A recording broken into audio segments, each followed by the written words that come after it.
Hello and welcome to Out of the Fog. I'm Karen Hager. Each week at this time, we gather for spiritual conversation with enlightening guests, and I'm glad you're here. You can find out more about my work as an intuitive and teacher at karenhager.com. And if you follow Fog City Psychic on Instagram, your senses will be delighted by more Out of the Fog content and cute pictures of Maisie the puppy. Honestly, I don't know what more a person could want. So karenhager.com, Fog City Psychic on Instagram. Now then, what is holding you back from a life of greater ease, grace, and joy? Well, my guest today is Eliza Wong, and she believes that changing the way we look at our current struggles opens a path for making conscious choices that lead to more freedom, more wholeness, and more peace. Amy wants you to know that there is always a way forward, no matter how difficult things are in the moment. Are you ready to meet her? Eliza Wong is a certified executive coach who's devoted more than 20 years to the study and practice of helping others live and lead on purpose. She works with some of the biggest names in tech and offers transformational leadership development and internal communication strategies to executives and teams around the world. Her new book is Living on Purpose: 5 Deliberate Choices to Realize Fulfillment and Joy. And you can find out more about Amy and her work at alwaysonpurpose.com. Amy, welcome to Out of the Fog. Oh, Karen, thank you so much. It's such a pleasure to be here. What does it mean to be on purpose? Oh, I love this question. It's the complete opposite of being on accident. This comes up a lot, especially now that I'm, talking a lot about the book. And so what does it mean to live on purpose? And I would say, most of us are really good at living on autopilot. And it's largely because of how the brain works. But particularly right now, coming out of this pandemic, where a lot of us have been in survival mode, we've really become conditioned to being kind of asleep at the wheel and deploy automatic behaviors and automatic patterns to really just get by, because it's a matter of self-preservation, and that's just how we operate. And it's not that there's anything wrong with that, but when we're asleep at the wheel, we are not consciously living. We are not choosing our moments. And so what it means to live on purpose is to be awake. And it's to recognize that each of our moments, we have a choice point in each of our moments to either react in the ways that we typically react, or respond to that moment. And that's where truly life is lived, is in that moment when we respond instead of react, where we are living with presence and intention. So living on purpose means that we're actively making deliberate choices that serve our highest good, not just at the action level, but at the level of perception, where we actively choose how we interpret and thus respond to what we perceive.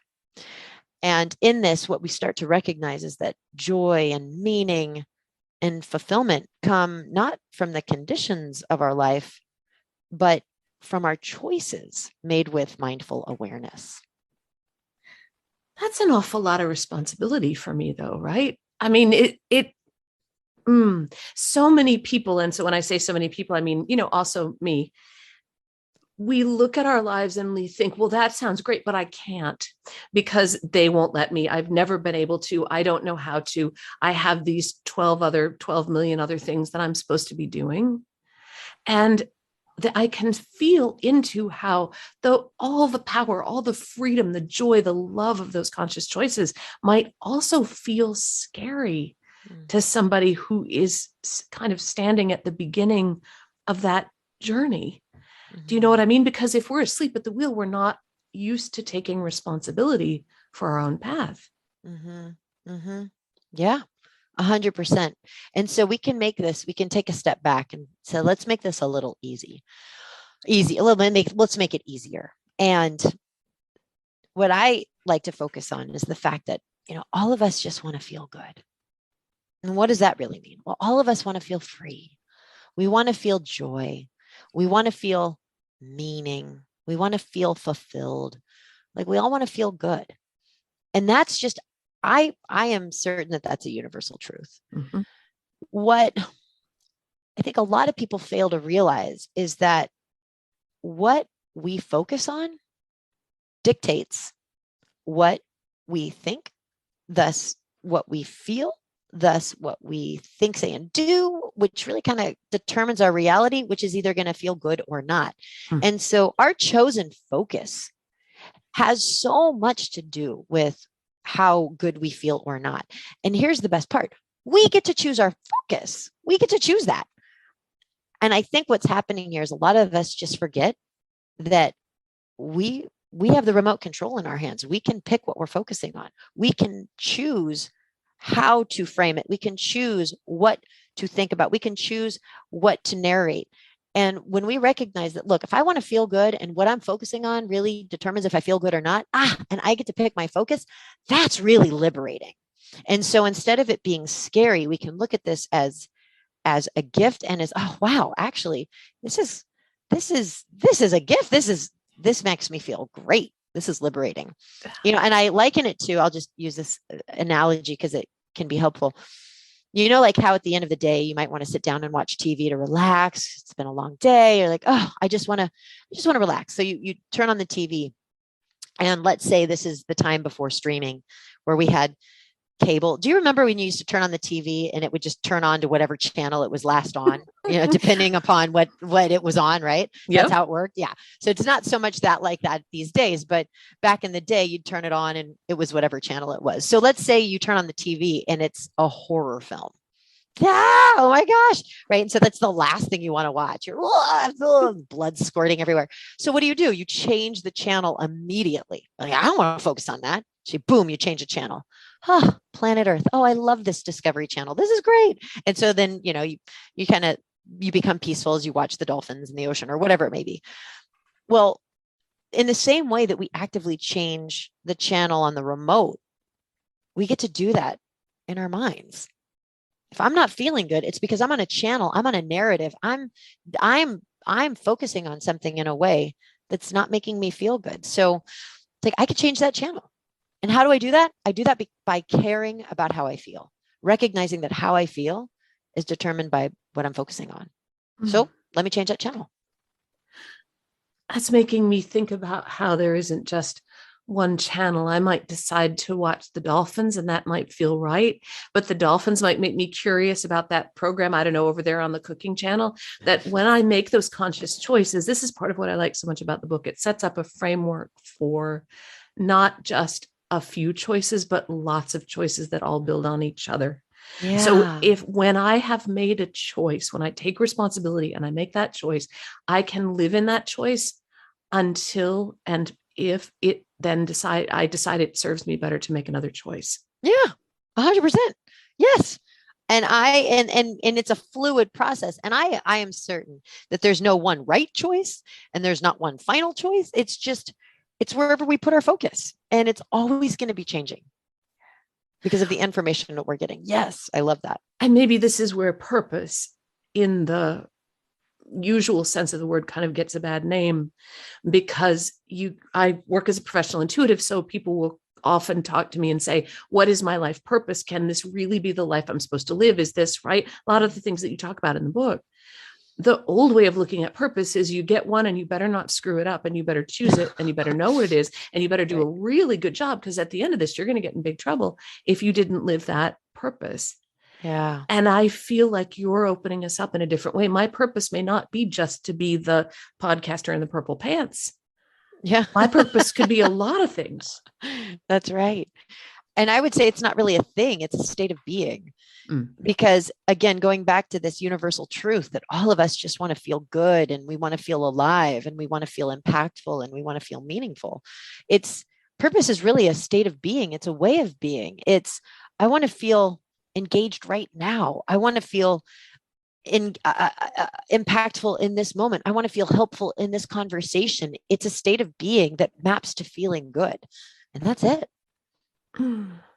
And there's space in that for ups and downs. Oh, yes. That we won't maybe feel unrelentingly joyful 24/7. And if we don't feel that way, we're doing it wrong. That's such an important point, and I'm really glad you brought this up because, this isn't that sort of, hey, let's just be positive all the time and call it and call it a day. It can't be that way. And in fact, it's recognizing that there there are the down moments, and there must be down moments, Yeah. and there must be pain, and there must be contraction, and there must be contrast, because we need that in order to continue to inform what it is that we actually do want. And this existence that we are all in is predicated on duality.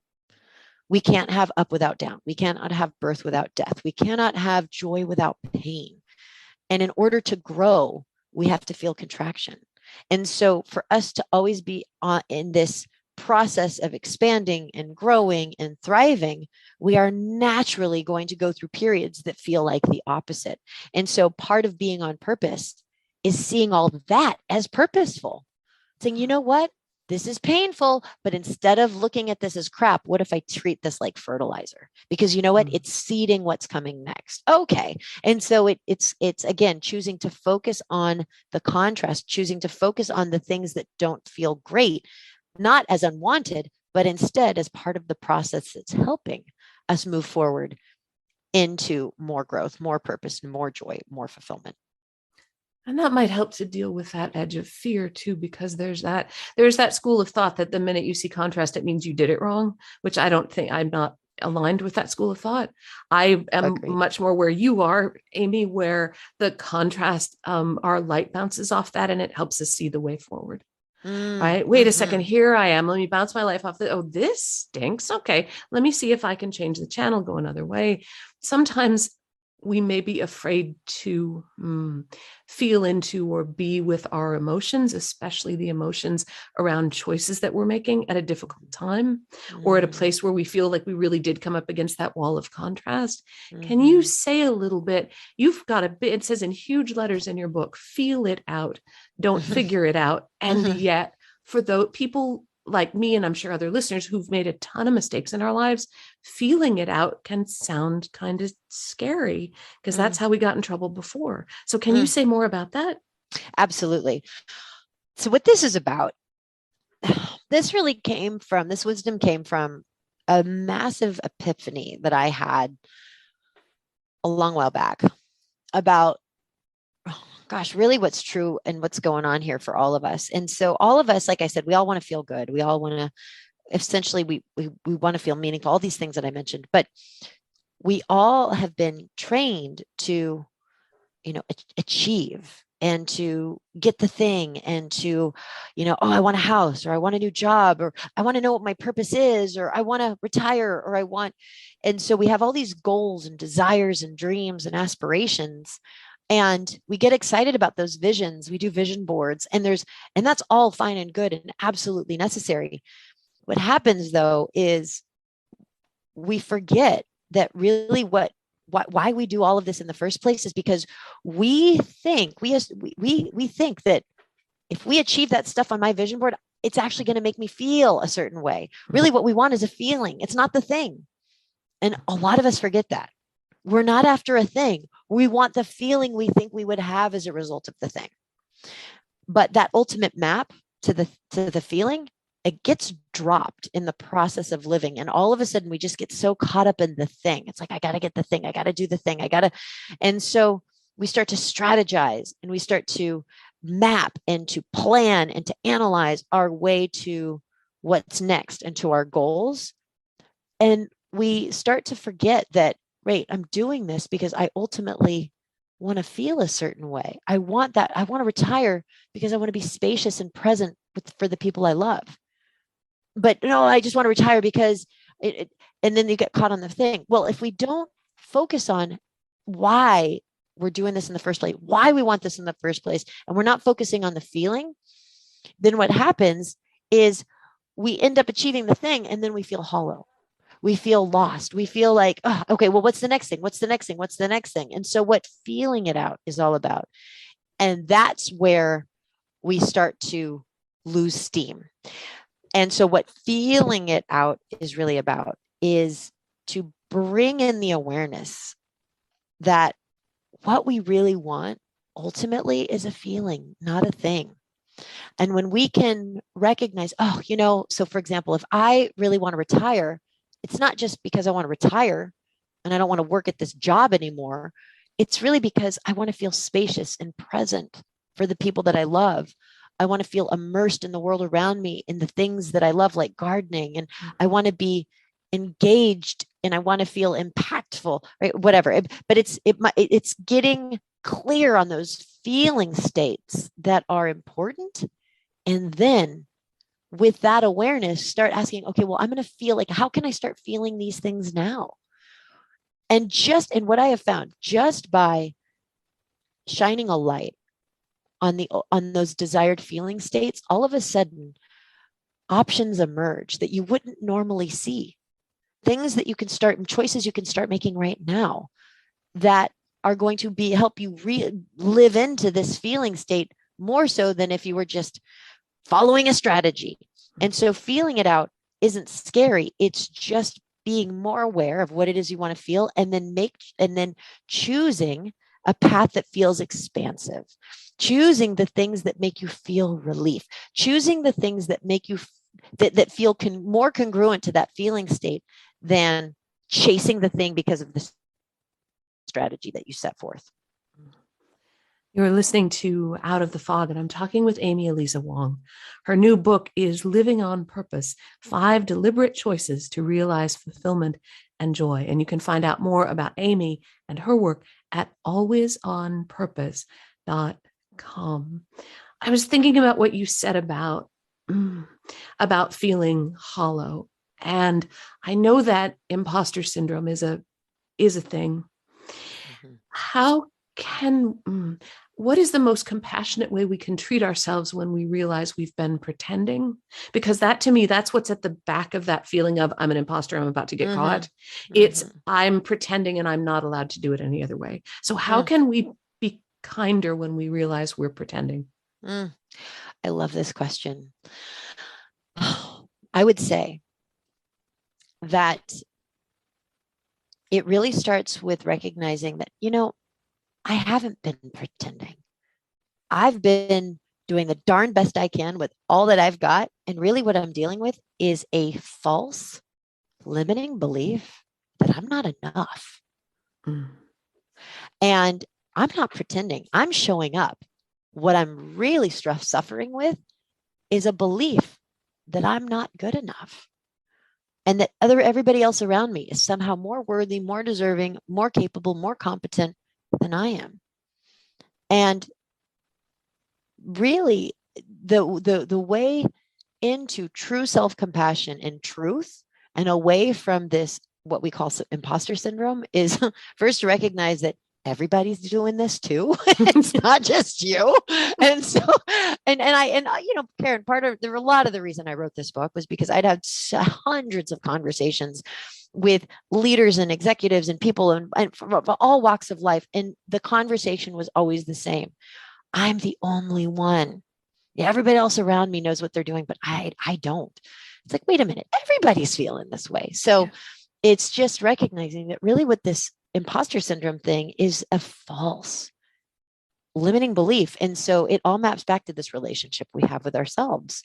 And that's really the most primary thing to mind is, what is this relationship I want to have with myself? How can we start to open that relationship with ourselves, especially if we have been conditioned to focus on things or focus on showing up the way we believe someone else might want us to show up? How can we start that an honest, compassionate, to me, like a funny, gentle relationship with ourselves? I think the easiest way, and then one of the most powerful, it's something I've done for myself, is, you have to look back and you have to really think about when I was born, when each of us was born, we were born totally whole and complete.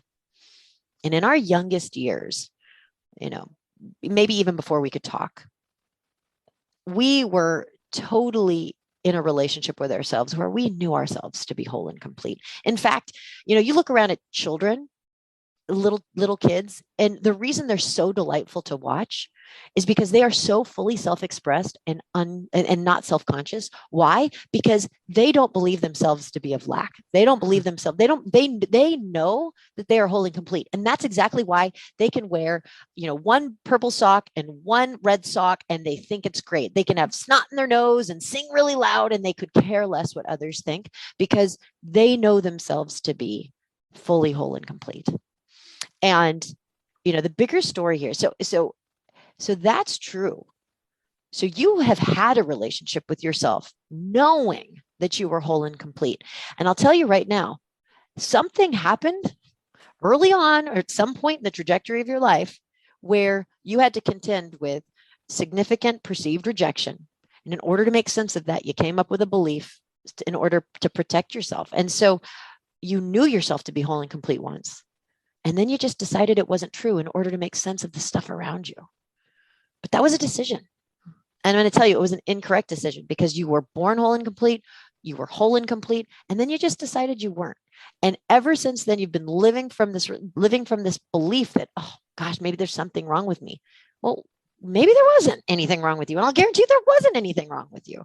And so getting back to the truth, it really just, you have to decide, wow, you know what? I started this process whole and complete. Can I go back to that relationship? Yes, you can. How do we do that? How do we invite that little one in with the 2 different colored socks and the snot in her nose and the singing out loud? How do we invite her back in? Oh, so this is why I wrote this book, because it's about choice. It's just a choice. You just have to decide that it's time, it's important enough, and you're ready. Not ready because you've proven it, not ready because you've spent too much, you just because it's time. And so you choose. And that is your superpower. You're making me feel like this is less about running after and catching something you lost, but more about coming back to something that I already hold. Oh, that's it. There's a beautiful quote by Jeff Foster, which is, healing isn't the fixing of the broken, it's the rediscovery of the unbroken.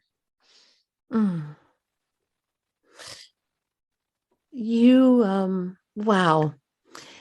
You talk about meditation. We hear a lot about spiritual practice. Something that I hear from students who I work with is that meditation can feel unattainable sometimes, or like a chore, especially when we are in that place of wondering, what's our lives about? Is this the life I was meant to lead? Sometimes meditation feels hard. Can you say something about that? To me, meditation is sweet and gentle and funny and open, but I get it that the idea of meditation might mean that people think they have to buy a special suit and sit very still for long periods of time. And I don't know. So what do you think? Yeah. Yes. And the way I like to think about meditation, it is a practice, a loving self-care practice that you engage in to just be with yourself, because we're so focused and bombarded with the stuff around us.